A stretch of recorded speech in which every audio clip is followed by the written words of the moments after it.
Assalamualaikum warahmatullahi wabarakatuh. Jumpa lagi dengan saya Tama dalam Ada Apa Gerangan 2. Bagaimana kabar kalian? Semoga selalu diberikan kesehatan dan juga rezeki yang cukup. Seperti biasa di Ada Apa Gerangan 2, saya akan membacakan cerita-cerita mistis bersambung. Dan kita akan lanjut cerita sebelumnya, pendaki terlarang di Gunung Lawu, yang dimeriahkan oleh kehadiran Sentot dan Edi. Nah, seperti apa ceritanya? Langsung saja kita simak kelanjutannya. Teman-teman, ada apa gerangan? Ceritanya mulai dari sini. Rama dan teman-temannya akhirnya berhenti di bawah pohon besar yang menjulang tinggi. Cabang-cabangnya melindungi mereka dari sisa kabut yang masih menggantung di udara.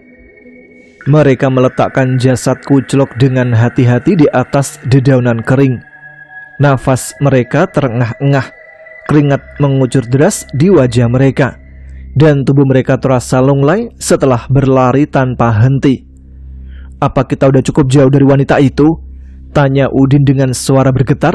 Matanya terus memandang ke arah jalan yang baru saja mereka lewati. Rama mengangguk pelan sambil mengusap wajahnya. "Setidaknya untuk saat ini kita aman lah, tapi kita nggak boleh berlama-lama di sini." Petro yang terlihat paling kelelahan menjatuhkan diri ke tanah. "Aku bahkan tidak tahu apakah kita bisa selamat dan keluar dari sini. Tempat ini seperti mimpi buruk yang tidak ada akhirnya." Ketegangan dan kelelahan akhirnya menguasai mereka.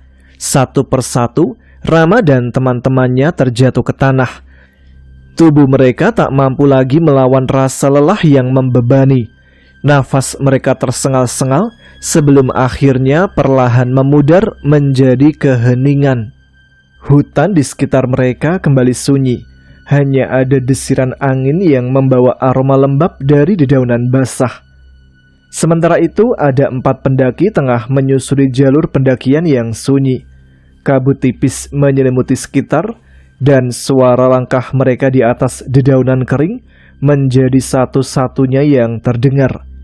Salah seorang dari mereka, bernama Riko, tiba-tiba berhenti. Tunggu, aku mau cari tempat buat kencing," katanya kepada teman-temannya. "Cepat ya, jangan terlalu jauh," balas salah satu temannya sambil duduk di sebuah batu besar untuk beristirahat. Riko mengangguk dan berjalan menjauh dari jalur, mencari tempat yang cukup tersembunyi. Saat dia melangkah lebih dalam ke hutan, dia tiba-tiba berhenti. Matanya membelalak saat melihat sesuatu di antara akar pohon besar. Beberapa tubuh manusia tergeletak tak bergerak, dengan wajah penuh debu dan pakaiannya robek. Cepat sini, ada orang!" teriak Riko panik. Teman-temannya segera berlari ke arahnya. Wajah mereka berubah menjadi kaget saat melihat apa yang ditemukan oleh Riko. "Astaga, siapa mereka? Kenapa bisa tergeletak di sini? Mati apa pingsan?" sahut seorang pria lain, langsung berlutut untuk memeriksa Rama dan teman-temannya. Setelah beberapa saat, dia mengangguk. "Masih ada denyut nadinya, tapi ada satu yang sudah tidak bisa tertolong." Riko dan teman-temannya terdiam sejenak, menatap tubuh yang sudah tidak bernyawa itu. "Siapa yang enggak tertolong?" tanya salah satu dari mereka, suaranya bergetar. Pria yang memeriksa itu menunjuk ke arah jasad Kuclok. "Dia enggak ada denyut nadinya sama sekali, sepertinya udah lama meninggal." Wajah Riko memucat, tetapi dia mencoba tetap tenang. "Kita harus tetap membawa mereka turun. Yang masih hidup harus segera mendapat bantuan, dan kita harus melaporkan jasad ini kepada pihak base camp." Riko yang merasa tertekan dengan situasi yang semakin mencekam, akhirnya mengambil keputusan untuk turun ke base camp dan mencari bantuan. "Aku akan turun untuk melapor. Kalian bertahan di sini dan jangan coba-coba bergerak dari tempat ini. Kita butuh bantuan," katanya dengan suara tegas, meskipun wajahnya terlihat cemas. Vina, Edo dan salah satu teman lainnya yang bernama Fajar saling berpandangan. Mereka tahu bahwa meninggalkan tempat itu bisa menjadi keputusan berbahaya. Tapi mereka juga sadar bahwa hanya Riko yang bisa mencari bantuan lebih cepat. "Hati-hati," kata Vina dengan suara gemetar. Sementara Edo hanya mengangguk meski ketakutan jelas terlihat di wajahnya. Setelah berjalan agak lama, Riko akhirnya bertemu dengan pihak basecamp yang sedang berkeliling untuk memeriksa kondisi gunung. Tim relawan yang terdiri dari beberapa orang sedang melakukan patroli di jalur pendakian untuk memastikan tidak ada pendaki yang tersesat atau dalam bahaya. Riko segera mendekat dan memberitahu mereka, "Tolong, saya menemukan 6 pendaki yang tergeletak di hutan dekat Pasar Setan. 1 di antaranya sudah tidak bernyawa." Mendengar itu, salah satu anggota relawan, seorang pria bernama Andi, langsung serius dan bertanya, "Apa yang terjadi? Apakah ada yang lain?" Riko menceritakan secara singkat kejadian yang baru saja ia alami. Andi mengangguk dengan cepat. "Kita harus segera ke sana. Kami butuh kamu untuk menunjukkan jalan." Ia memerintahkan anggota tim lainnya untuk bersiap. Mereka mempersiapkan perlengkapan darurat seperti alat navigasi, tali, dan peralatan medis. Riko pun menunjukkan lokasi di mana ia menemukan 6 pendaki tersebut. 2 tim relawan mengikutinya dari belakang. Tidak lama kemudian, mereka pun sampai di lokasi. Di sana sudah disambut oleh teman-teman Riko yang cemas melihat keadaan tersebut. Begitu tiba di lokasi, 2 tim relawan terkejut melihat 6 pendaki yang tergeletak dan segera mengenali mereka. Mereka adalah 6 pendaki yang hilang 3 bulan yang lalu, yang menjadi berita besar di seluruh daerah.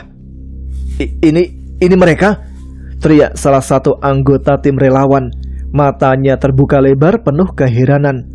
Riko yang masih tidak tahu apa-apa menoleh dan melihat reaksi mereka. Mereka? Memang mereka?"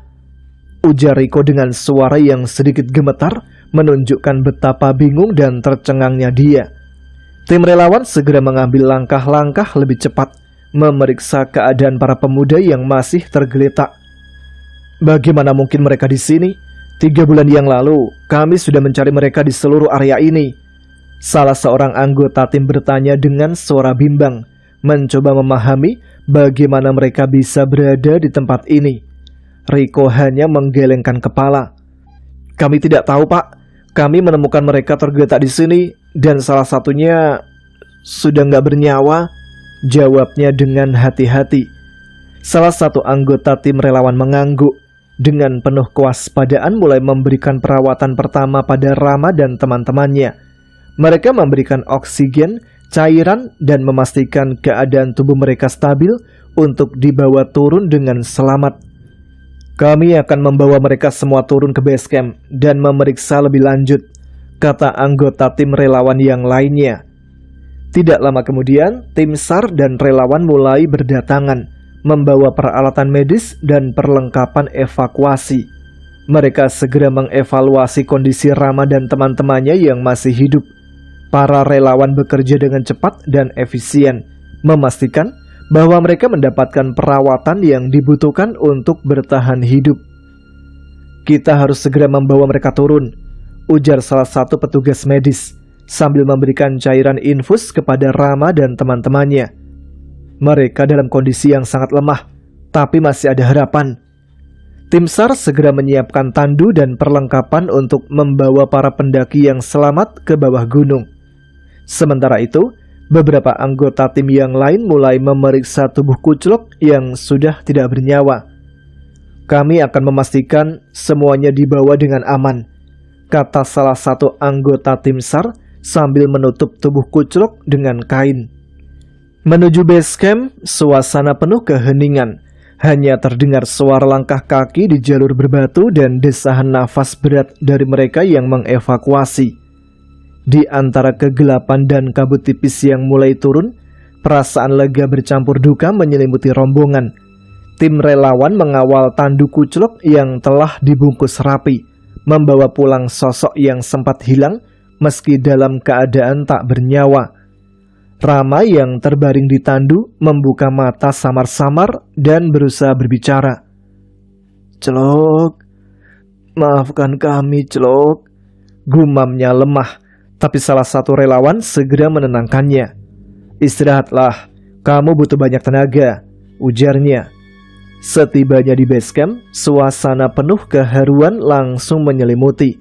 Keluarga Rama dan teman-temannya yang sudah menunggu selama berjam-jam langsung berlari mendekat begitu melihat tandu-tandu diturunkan dari gunung. Air mata tumpah tanpa bisa dibendung, antara kebahagiaan karena akhirnya mereka ditemukan dan kesedihan karena harus kehilangan salah satu dari mereka. Ibunda Kuclok jatuh berlutut di dekat tandu yang membawa jasad anaknya. Dia terisak, menggenggam tangan Kuclok yang sudah dingin. Ayahnya mencoba menenangkan, meskipun dirinya pun tidak kuasa menahan air mata. "Anakku, akhirnya kamu pulang," ucapnya pelan dengan suara bergetar. Sementara itu, keluarga Rama, Petro, Udin, Irul, dan Husan memeluk mereka dengan penuh kelegaan. Petugas medis dengan sigap memberikan perawatan kepada yang selamat, sementara tim SAR menjelaskan kepada keluarga tentang apa yang mereka temukan di atas. Satu persatu pendaki mulai dinaikkan ke atas ambulan yang sudah bersiap. Rama, Husan, Petro, Udin, dan Irul terlihat lemah, namun masih sadar. Sementara jasad Kuclok dibaringkan dengan hati-hati, ditutupi kain putih, menambah kesedihan yang terasa malam itu juga. Tangis haru dan duka kembali pecah saat kendaraan medis mulai bergerak perlahan menuruni gunung, meninggalkan base camp. "Kami akan menyusul ke rumah sakit," ujar ayah Rama kepada petugas yang membalas dengan anggukan penuh pengertian. Di dalam ambulan, suasana hening hanya dipecahkan oleh suara mesin dan sirine yang melaju di tengah malam. Di sisi lain, keluarga mereka yang mengikuti dengan kendaraan lain juga tidak mampu menahan kesedihan. "Kita harus kuat demi mereka," ujar ayah Petro sambil menggenggam tangan istrinya, mencoba menenangkan meski dirinya pun masih terguncang. Ambulan akhirnya berhenti di depan rumah sakit. Tim medis yang sudah bersiap langsung menangani para pendaki, sementara keluarga dengan hati-hati turun dari kendaraan menanti kabar lebih lanjut. Sementara itu di rumah duka, suasana dipenuhi isak tangis dan keheningan yang menyesakkan. Saat ambulan tiba, keluarga Kuclok menyambut dengan hati yang hancur. Ibunya yang sejak awal tak henti-hentinya berdoa, tidak mampu menahan tangisnya ketika peti jenazah Kuclok diturunkan. Kerabat dan tetangga berdatangan, memberi dukungan kepada keluarga yang berduka. "Kami semua merasa kehilangan, Pak. Bu, Kuclok itu adalah anak yang baik," ucap seorang tetangga berusaha menenangkan sang ibu. Malam itu doa bersama digelar, dipimpin oleh seorang tokoh agama setempat. Semua yang hadir memanjatkan doa agar Kuclok diberikan tempat terbaik di sisinya. "Semoga ini menjadi pelajaran bagi kita semua, dan semoga arwah anak ini tenang di alam sana," ujar tokoh agama itu. Dengan segala persiapan yang telah dilakukan, pemakaman direncanakan esok harinya. Malam itu, keluarga dan sahabat-sahabat Kuclok tetap berada di rumah duka, menemani dan mengenang sosoknya yang akan selalu hidup dalam hati mereka. Sementara itu di ruang rawat, suasana penuh kekhawatiran. "Yang penting sekarang mereka selamat," ujar salah satu dokter kepada keluarga. "Tapi proses pemulihan mental mereka mungkin memakan waktu lebih lama." Ibu Rama duduk di sudut ruangan sambil menggenggam tangan anaknya, berdoa tanpa henti agar ia segera bangun. Ayah Husan yang terlihat tegar di depan sesekali mengusap air mata ketika memandang anaknya yang masih terbaring lemah. Keluarga Petro, Irul, dan Udin juga terlihat tak kalah khawatir, terus mengingat bahwa yang terpenting adalah mereka semua sudah ditemukan dalam keadaan hidup. Di balik keheningan itu, rasa penasaran juga muncul. Apa yang sebenarnya terjadi selama 3 bulan mereka menghilang di Gunung Lawu? Namun untuk saat ini, semua orang hanya bisa menunggu dan berharap bahwa ketika mereka sadar nanti, semua pertanyaan akan terjawab. Keesokan harinya, langit tampak mendung, seolah ikut berduka atas kepergian Kuclok. Prosesi pemakaman berlangsung dengan penuh haru. Keluarga, sahabat, dan kerabat Kuclok berkumpul di pemakaman untuk mengantar ke tempat peristirahatan terakhirnya. Mereka mengenang saat-saat mereka mendaki bersama, tawa dan canda yang kini hanya menjadi kenangan.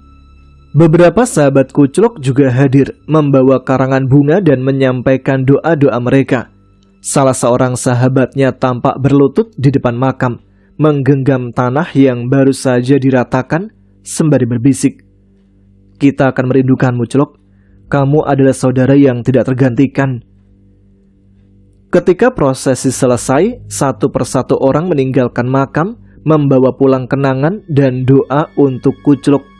Namun, Seto dan beberapa sahabat Kuclok tetap tinggal lebih lama, seolah ingin memastikan bahwa kepergian sahabat mereka benar-benar diterima dengan hati yang ikhlas.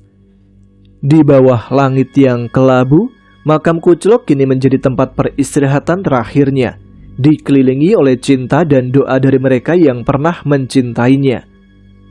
Saat rombongan mulai meninggalkan makamnya, keheningan perlahan menyelimuti area pemakaman. Langit yang sebelumnya kelabu kini semakin gelap, disertai angin dingin yang berhembus pelan. Di atas pohon besar dekat makam Kuclok, sosok menyeramkan muncul. Kuntilanak dengan pakaian lusuh bergelantungan di dahan, rambut panjangnya terurai hingga menutupi wajahnya yang pucat. Dari balik rambutnya terdengar suara tawa pelan namun menyeramkan, bergema di sekitar makam.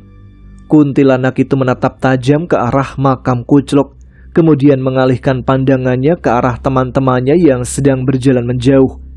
Seolah ada kepuasan yang tersirat dari sosok tersebut. Di rumah sakit, Rama perlahan membuka matanya, merasakan kepalanya berat dan tubuhnya lemas. Setiap gerakan terasa seperti beban. Namun akhirnya, dia bisa mengalihkan pandangannya ke sekitar. Di sebelahnya tampak beberapa alat medis yang masih terhubung dengannya. Kepalanya pusing dan ingatan tentang kejadian di Gunung Lawu berputar-putar di pikirannya. Kuclok, teman-temannya, wanita gelap, dan segala yang terjadi di hutan itu kembali menghinggapi pikirannya. Malam itu suasana rumah sakit begitu sunyi. Lampu-lampu lorong menerangi sebagian gelap, menciptakan bayangan samar di dinding. Semua orang tertidur pulas di ruang rawat, lelah setelah hari yang panjang penuh duka. Namun, ada satu sosok wanita yang terus memandang ke arah Rama. Dia tidak bergerak, hanya berdiri di sana dengan ekspresi datar. Namun ada aura dingin yang menyelimuti sekitarnya, membuat suasana di koridor terasa semakin mencekam. Salah satu lampu di lorong tiba-tiba berkedip-kedip, mengeluarkan suara kecil yang hampir tak terdengar. Tidak ada satupun yang menyadari kehadirannya, kecuali perasaan samar-samar yang mungkin dirasakan dalam mimpi. Wanita itu perlahan menyentuh kaca pintu dengan jari-jarinya yang dingin, meninggalkan jejak kabut di permukaannya. Dia berdiri di sana selama beberapa menit, sebelum perlahan berbalik dan menghilang ke dalam kegelapan lorong, meninggalkan pertanyaan tak terjawab yang mungkin akan menghantui malam-malam berikutnya. Suasana tetap sunyi, tetapi hawa dingin yang sebelumnya menyelimuti ruangan terasa menghilang bersama sosok wanita itu. Lampu di lorong kembali menyala stabil, seolah tidak pernah berkedip sebelumnya. Namun di ruang rawat Rama, sebuah bayangan samar terlihat di sudut ruangan, hanya sekejap sebelum benar-benar hilang. Perasaan tidak enak menyelimuti hatinya. Apakah sesuatu sedang terjadi? Atau ini hanya pikiranku yang lelah? Gumam Rama mencoba menenangkan dirinya. Namun, suasana malam itu terasa semakin dingin dan menyesakkan, meninggalkan tanda tanya besar di benaknya. Rama memandang lemah ke arah lorong.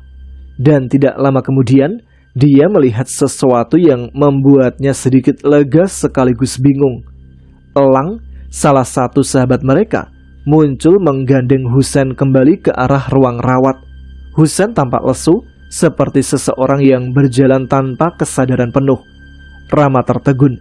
Ia memandang Elang dan Husen yang berjalan melewatinya begitu saja, tanpa sedikit pun menoleh ke arahnya. Mata mereka tampak kosong, seolah berada dalam dunia mereka sendiri. Rama mencoba memanggil dengan suara lirih. Elang, Sen, tetapi tidak ada respon. Mereka terus berjalan lurus, keluar dari lorong hingga menghilang di ujung jalan. Rasa dingin merayap di tubuhnya. Apa yang sebenarnya terjadi? Kenapa mereka tidak melihatku? Pikirnya dalam kebingungan.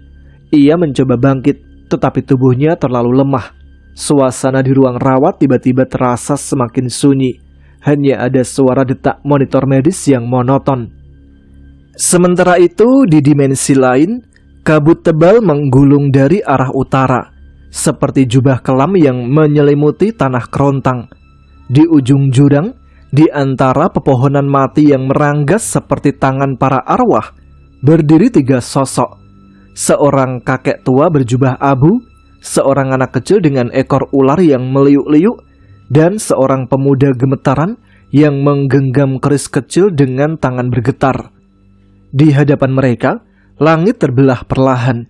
Dari celah itu muncullah Ratu Tunjung.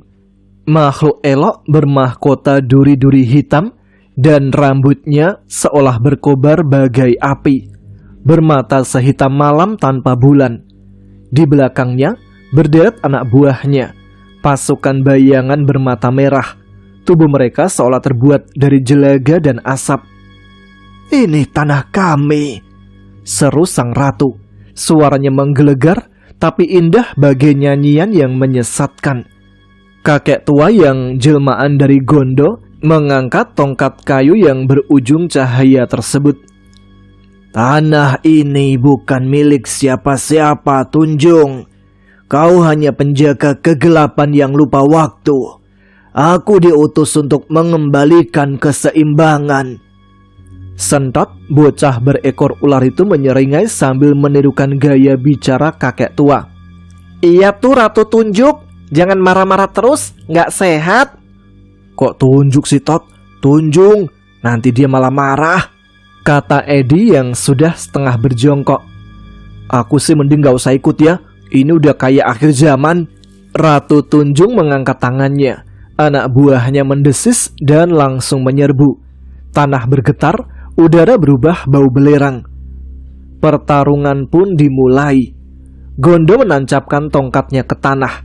Dari dalam bumi muncul pusaran cahaya biru yang menyedot beberapa pasukan bayangan ke dalam lubang. "Ilmu serat tanah kinasih," teriaknya. Sentot melompat ke udara. Ekornya berubah menjadi tombak perak, meliuk cepat menebas kabut.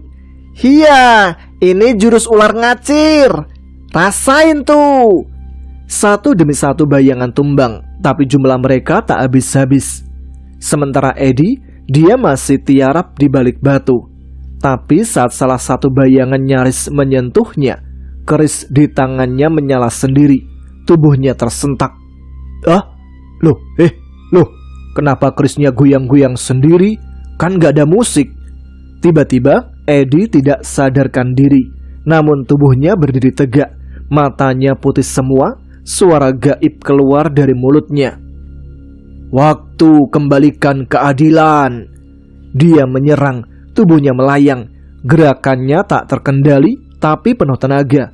Sekali sabetan kerisnya, 3 bayangan terbelah. Tapi Ratu Tunjung hanya tersenyum. "Lucu, kalian menarik." Ia menepuk tangannya sekali. Dari balik punggungnya muncul 2 makhluk tinggi kurus, bermuka tengkorak dan bersayap kabut. Mereka menerjang Gondo. Kakek itu terlempar jauh, darah segar keluar dari mulutnya. Sentot mencoba melindungi Mbah Gondo dengan ekornya, namun Ratu Tunjung sudah berada tepat di belakang bocah itu. Dengan satu ayunan tangannya, tubuh Sentot terhempas menabrak pohon mati. "Anak ular, belum waktumu," bisik sang ratu. "Dasar tante api nakal, itu kenapa gasnya nggak habis-habis sih, apinya nyala terus?" Edi masih kesurupan, tapi Ratu Tunjung menatapnya. dan roh dalam diri Edi pun bergetar hebat. "Keluar wahai penunggu keris, aku tahu kau hanya setitik bayang dari masa lalu," bentak Ratu Tunjung. Benar saja, roh yang merasuki Edi menjerit lalu menghilang. Edi pun jatuh pingsan. Kini hanya tersisa suara nafas berat Gondo dan Sentap yang meringis menahan sakit. Ratu Tunjung melangkah pelan, megah, matanya berkilat cahaya. "Kalian bodoh sekali, tapi telah membuatku terhibur. Maka aku akan membiarkan kalian hidup, tapi untuk sementara." Kemudian Ratu Tunjung tertawa. Saat cakar hitam Ratu Tunjung nyaris menyentuh tubuh mungil Sentap yang sudah tergeletak tak berdaya, waktu seolah melambat. Angin mendesir aneh, membawa aroma bunga kenanga dan dupa dari arah timur. Langit yang semula pekat berubah, seberkas cahaya keemasan muncul di antara rerimbunan pohon tua. Dari sana melangkah seorang wanita anggun. Rambut panjang hitamnya disanggul rapi, dihiasi hiasan emas berkilau seperti mahkota Dewi Jawa kuno. Kain kebayanya putih bersih, berhiaskan benang emas di setiap ujungnya, dan tiap langkahnya memunculkan suara lembut seperti gamelan yang hanya terdengar oleh makhluk halus. "Berhenti, Tunjung," ucapnya lirih, tapi menggema ke seluruh lembah. Ratu Tunjung menoleh. "Kau lagi rupanya," bisiknya dengan mata yang menyipit. "Jangan kau sentuh anakku." "Biung, Tante Api nakal." Gondo yang masih bersandar lemah di batu membelalakkan mata. Ratu Tunjung mendengus. "Jangan ikut campur urusanku.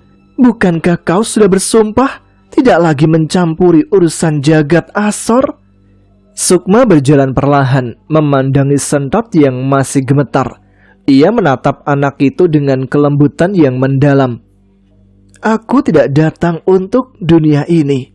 Aku datang karena darah dagingku akan kau binasakan." Ratu Tunjung mengangkat tangannya. Kabut pekat mengepul di sekelilingnya. Tubuhnya mulai berubah, kulitnya menghitam, matanya bersinar merah darah. "Kau kira aku takut kepadamu? Cobalah." Ratu Tunjung menjerit, melesat cepat bagai bayangan petir. Sukma hanya mengangkat tangannya pelan, dan kabut itu pecah seperti embun yang tersentuh cahaya pagi. Serangan demi serangan Tunjung menghantam Sukma. Cakar, lidah api, seruan kutukan dari jagat Asor, semua ditangkis oleh gerakan lembut Sukma.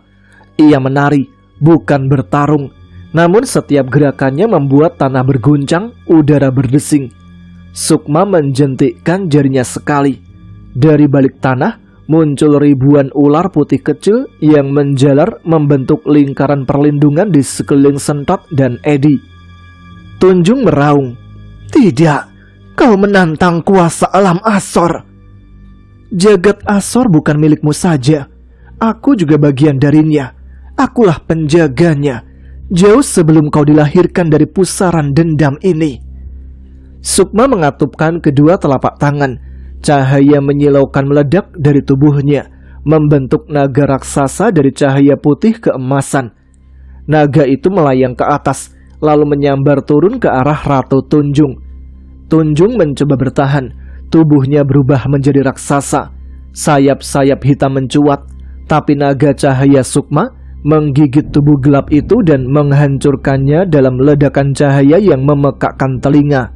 Ratu Tunjung menggema panjang sebelum tubuhnya lenyap menjadi abu hitam yang terseret angin. Sukma berdiri tenang di tengah medan pertempuran yang hangus. Sentap membuka matanya perlahan, melihat sosok biungnya berdiri bercahaya. Biung?" Sukma tersenyum lembut. Ia merasa terharu karena dibela oleh ibunya.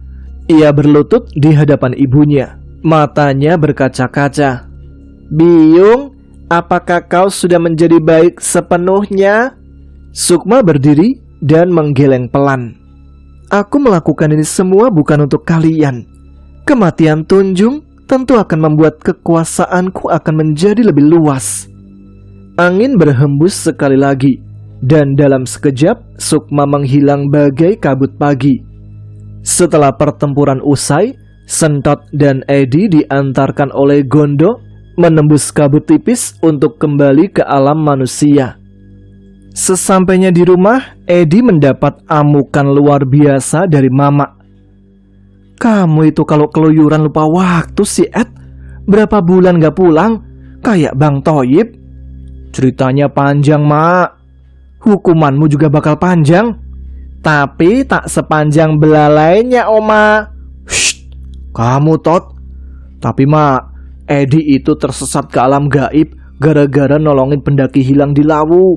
Masih untung Edi pulang dengan selamat." "Gak usah ngarang. Kalau kamu ikut mencari pendaki, kenapa pendaki yang hilang udah pulang duluan sebulan lalu?" "Masa sih, Mak?" Udah, sana bersih-bersih. Sudah Mak siapkan makan." "Makan sama apa, Oma?" "Oma masak ikan tongkol. Bagus buat pertumbuhanmu." "Masak ikan..." "Shh, Tot. Udah, gak usah. Kamu kalau kepleset ngomongnya, aku yang ikut malu." "Tongkol, Ed." "Aduh, untung bener aku yang deg-degan, Tot." Di pagi hari yang sunyi, Elang duduk di ruang tamu rumahnya, memandangi cincin aki yang ia temukan di Gunung Lawu. Cahaya matahari pagi yang masuk melalui jendela memantul di permukaan batu cincin itu, menciptakan kilauan misterius. Elang mengusap permukaan batu itu dengan ujung jarinya, merasa ada sesuatu yang berbeda dari cincin ini.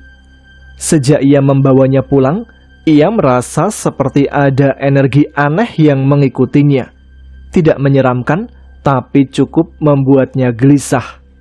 Sesaat ia merasa ada bisikan halus di telinganya, seperti suara yang datang dari jauh. "Kembalikan aku ke jagat Asor." Baiklah, itu dia akhir dari cerita pendaki terlarang di Gunung Lawu yang berakhir dengan kematian dari Kucluk dan ditemukannya jasadnya oleh 4 pendaki lain yang mendaki ke Gunung Lawu. Tapi kayaknya dilihat-lihat ini bakal ada season keduanya ya.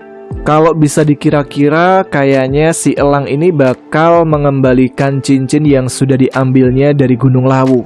Tapi nggak tahu juga, mungkin aja Sentot dan Edi akan kembali berperan. Tapi kita tunggu aja kelanjutannya. Dan sekarang saya Tama harus pamit. Kita jumpa lagi di episode selanjutnya dengan cerita-cerita lain yang tidak kalah seru. Terima kasih untuk kalian semua. Tetap semangat, jaga kesehatan. Wassalamualaikum warahmatullahi wabarakatuh.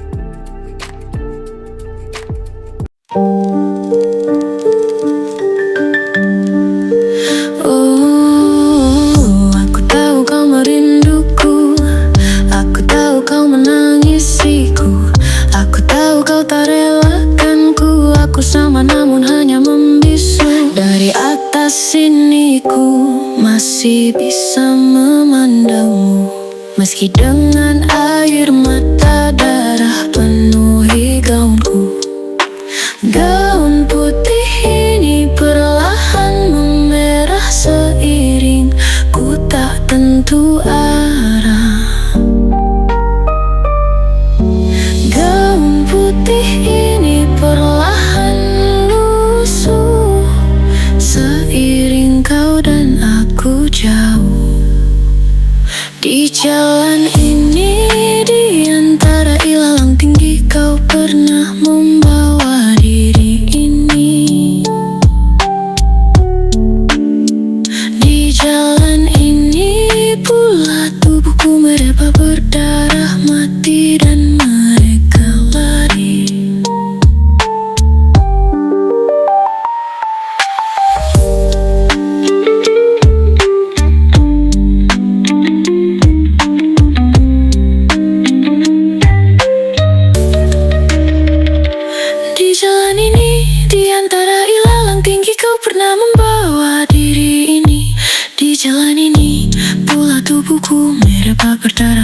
dan mereka lari. Di jalan ini, di antara ilalang tinggi, kau pernah membawa diri ini. Di jalan ini, pula tubuhku merebah berdarah mati dan mereka lari. Di jalan ini, di antara ilalang tinggi, kau pernah membawa diri ini. Di jalan ini, pula tubuhku merebah berdarah mati dan mereka lari.